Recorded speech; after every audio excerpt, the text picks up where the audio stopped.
Olá a todos, eu me chamo Gutenberg e hoje eu trago até vocês o primeiro capítulo do livro que eu escrevi com as histórias que eu presenciei ao longo dos quase 40 anos que eu trabalhei como coveiro em um cemitério próximo à cidade onde eu moro. Seja muito bem-vindo, eu sou Luciano S. e esse é o canal Casos Sobrenaturais Reais. Se você gosta de relatos, casos sobrenaturais e fenômenos sem explicação, faça agora mesmo a sua inscrição para não perder os próximos vídeos. Assista esse vídeo até o final e, se gostar do conteúdo, deixe o seu like e escreva nos comentários de qual cidade você está nos assistindo. Se você quiser e puder ajudar o canal, na descrição do vídeo você encontra a nossa chave Pix e pode contribuir com a quantia que desejar. Você também pode ajudar clicando na aba Valeu, logo abaixo da tela do vídeo, além de participar do nosso clube de membros e ter acesso a conteúdos exclusivos. Compartilhando nossos vídeos em seus grupos de WhatsApp, você também está nos ajudando. Desde já, o nosso muito obrigado.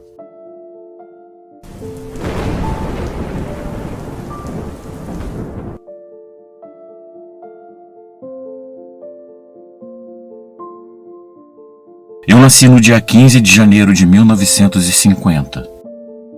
Tenho hoje 72 anos. Me aposentei com 58 anos, depois de 38 anos de serviços prestados.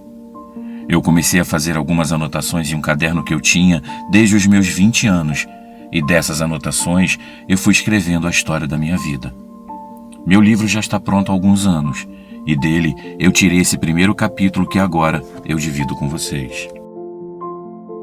Antes de começar, eu quero dizer que não foi o fato de trabalhar como coveiro que me fez ter as visões que eu tive. Quando você é médium, você pode ter essas visões independentemente de sua profissão. Você pode trabalhar como açougueiro, vendedor ou até mesmo como médico e presenciar coisas iguais às que eu presenciei.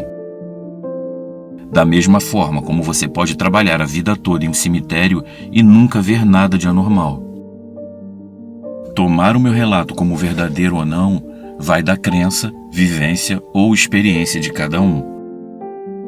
Tudo que eu peço é que eu seja respeitado, da mesma forma como eu, respeitosamente, divido as minhas histórias com vocês.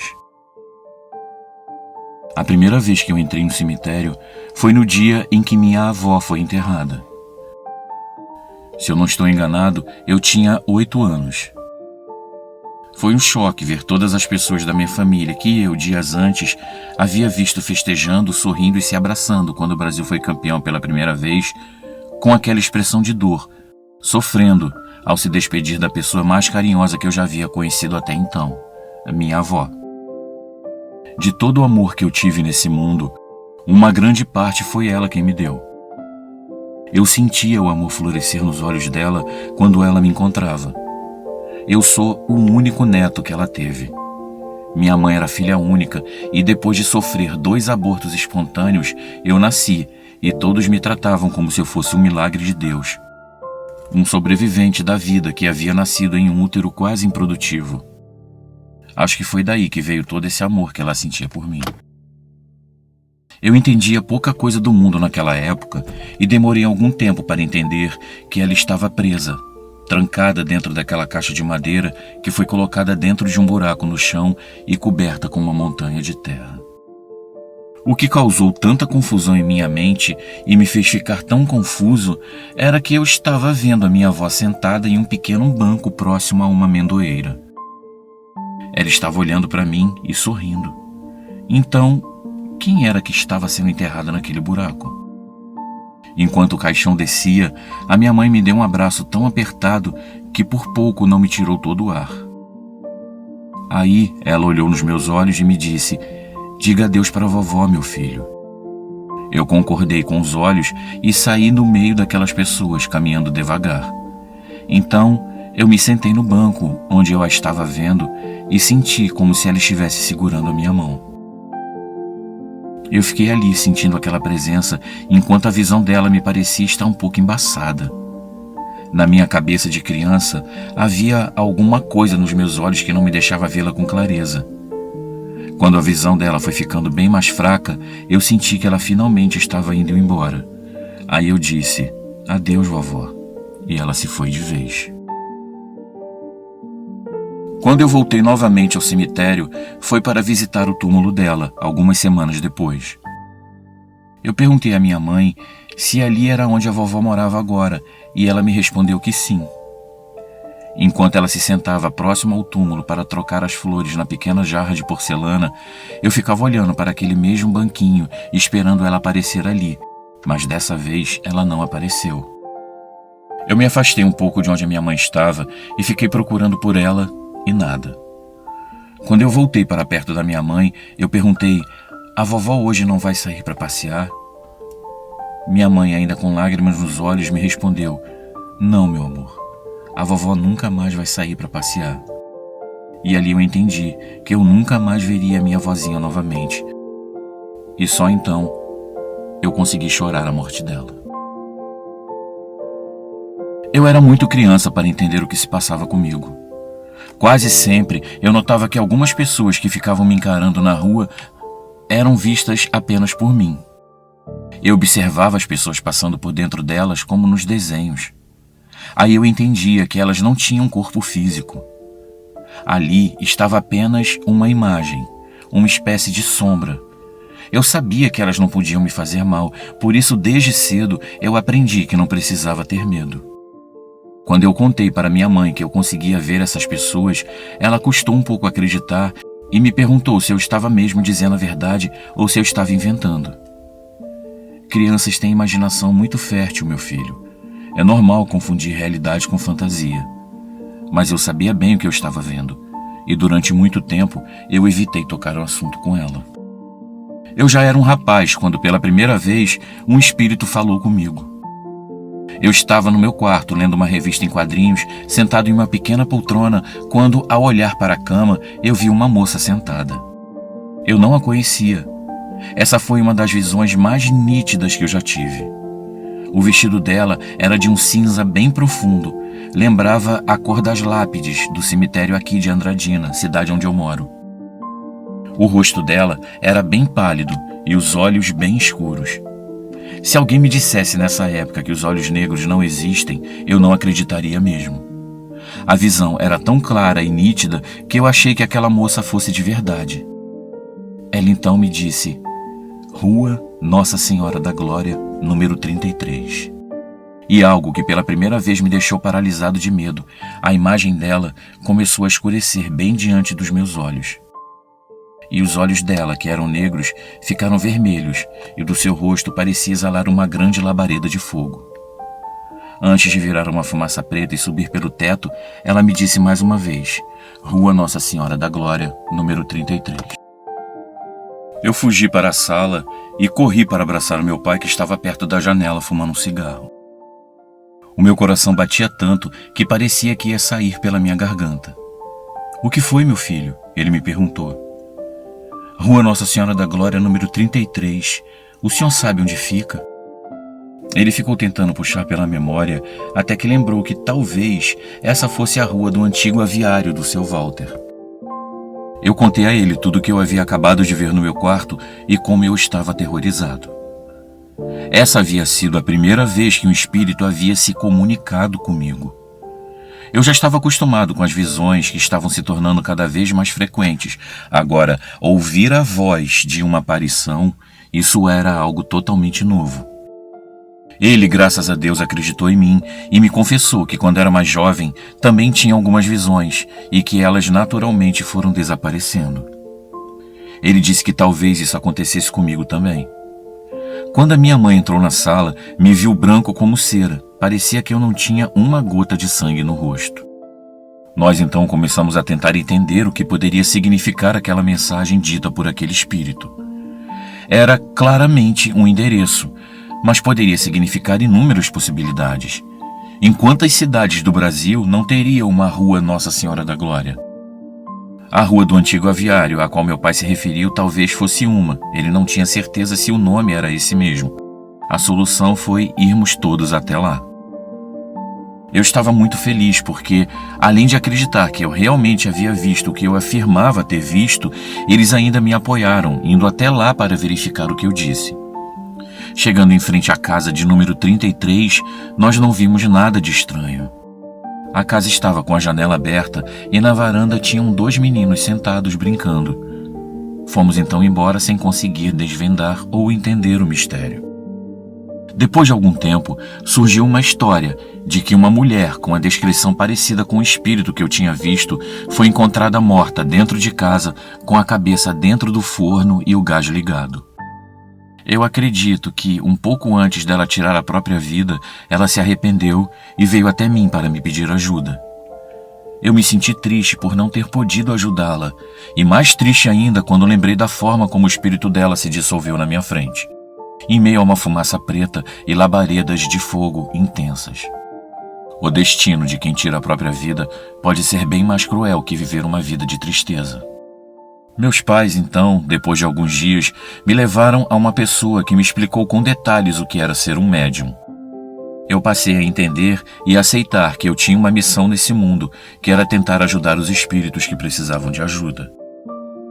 Eu nunca tive a pretensão de me tornar uma pessoa importante. Até hoje, com a idade que eu tenho, tudo que eu mais quero e desejo na minha vida é me sentar na varanda da minha casa, fumar o meu cigarrinho de palha, beber o meu cafezinho e jogar conversa fora com os meus amigos e vizinhos. Poucas pessoas sabem que essas coisas acontecem comigo. Enquanto alguns buscam a fama, eu busco o sossego. Alguns querem ganhar dinheiro se exibindo ou explorando o sofrimento alheio. Tudo que eu quero, acreditem ou não, é poder estar com saúde para poder continuar auxiliando os espíritos que cruzam o meu caminho a ter um pouco de paz. Então, a decisão que eu tomei e o esforço que eu fiz para trabalhar no cemitério da cidade foi uma tentativa de unir o útil ao agradável. Eu precisava mesmo do emprego e, ao mesmo tempo, poderia estar por perto para desenvolver a missão que eu tinha certeza que precisava cumprir nessa terra. Na minha carteira de trabalho, a primeira e única que eu tirei até hoje, consta apenas uma assinatura. E a data da minha contratação foi no dia 15 de junho de 1970. Eu tinha pouco mais de 20 anos. Até então, o único trabalho que eu havia tido era em uma construção, ajudando meu pai como servente de pedreiro. A adaptação foi bem fácil. O serviço não tinha mistério. O que para a maioria das pessoas poderia ser um problema, para mim não era nada demais. Aquelas pessoas mortas em seus caixões tinham uma sobriedade e um ar solene que me encantavam. Eu tinha um grande respeito por aquelas figuras, principalmente por aqueles que eram sepultados em mausoléus belíssimos. Pareciam reis e rainhas adentrando em seus castelos, suas moradas eternas. Eu torcia para que algum deles viesse fazer contato comigo, mas isso é uma coisa que você não pode controlar, apenas desejar que aconteça. Eu já tentei uma vez me concentrar, chamar e pedir que o espírito de um senhor viesse fazer contato comigo. Ele havia sido meu professor na escola, seu Álvares, professor de língua portuguesa. Ele tinha nome de poeta e escrevia poemas belíssimos. Como um último pedido à família, ele pediu para ser enterrado com uma cópia de um livro do Fernando Pessoa e pediu a uma de suas filhas que lesse um poema que ele escreveu enquanto seu caixão estivesse baixando. A morte chega cedo, pois breve é toda a vida. Um instante é arremedo de uma coisa perdida. O amor foi começado, o ideal não acabou, e quem tenha alcançado não sabe o que alcançou. Risca por não estar certo no caderno da sorte que Deus deixou aberto. O professor Álvares foi uma das pessoas que eu mais admirei na vida e uma das quais eu mais desejei que viesse me procurar. Talvez ele não tenha vindo por ter encontrado o seu caminho, e isso, de certa forma, me deixou muito feliz. Durante um bom tempo, eu ia até o túmulo dele e lia uma poesia para ele. Muitas pessoas podem dizer, não tem nada ali, só um corpo apodrecendo. O seu amigo professor que você tanto admira se foi. Isso não deixa de ser verdade, mas eu tenho comigo que aquela sepultura representa toda a existência dele. Ali está representado o ideal do que ele foi em vida. Não importa se a alma dele não está ali. Particularmente, eu nunca me imaginei lendo poesia para um esqueleto, para os restos de um corpo decomposto. Ali era o lugar onde eu podia prolongar a memória do que ele foi em vida. Era uma forma de dizer que eu era grato por tudo que ele fez por mim e que, ao contrário do ditado, a gente vive juntos, mas não precisa morrer sozinho. Durante os meus primeiros dias trabalhando, eu estava tão ocupado aprendendo o serviço que, se alguma coisa apareceu para mim, eu juro que não percebi. Depois de algum tempo, eu comecei a ouvir assovios, passos, pés se arrastando por entre os túmulos, coisas caindo sem que ninguém tocasse nelas. Fenômenos que qualquer pessoa poderia presenciar, tendo ou não sensibilidades especiais. Os fenômenos mais significativos e intrigantes começaram a acontecer dentro de pouco tempo. Eu já trabalhava lá há cerca de 5 anos. Nesse meio tempo, eu conheci a minha futura esposa. Estávamos de casamento marcado e eu já havia comprado alguns móveis para mobiliar a casa, bem como recebido vários presentes dos meus familiares, quando, em um dia de trabalho comum, meu pai foi até o cemitério acompanhado de uma senhora cujo marido havia sido enterrado há poucos dias. Ela queria que eu fizesse contato com ele. Ela me pediu, por favor, que eu ao menos tentasse. Eu olhei para o meu pai com um misto de raiva e decepção. Ele sabia que eu não queria que essa história se espalhasse. Eu não me sentia à vontade. E ele sabia que eu não podia controlar essas coisas. Não era simplesmente fechar os olhos e chamar pelo nome do morto. Ao menos comigo, não funcionava desse jeito. Eu fiquei bem constrangido quando a mulher ameaçou se ajoelhar na minha frente. Eu me dispus a tentar contatar o marido dela e, claro, não consegui. Eu expliquei que eu não tinha como chamá-lo. Eu não sabia como. Então, ela foi embora bem desapontada. A expressão dela parecia dizer que ela havia perdido o tempo precioso dela com um charlatão mentiroso e que não era capaz de fazer nada do que ela esperava. Eu fiz o meu pai prometer que jamais faria isso de novo e fiquei um bom tempo chateado com ele. No dia seguinte, logo que eu cheguei no trabalho, havia uma visita me aguardando próxima à entrada do pequeno pátio onde começava a quadra classe A. E eu sabia que aquela visita não era uma visita comum.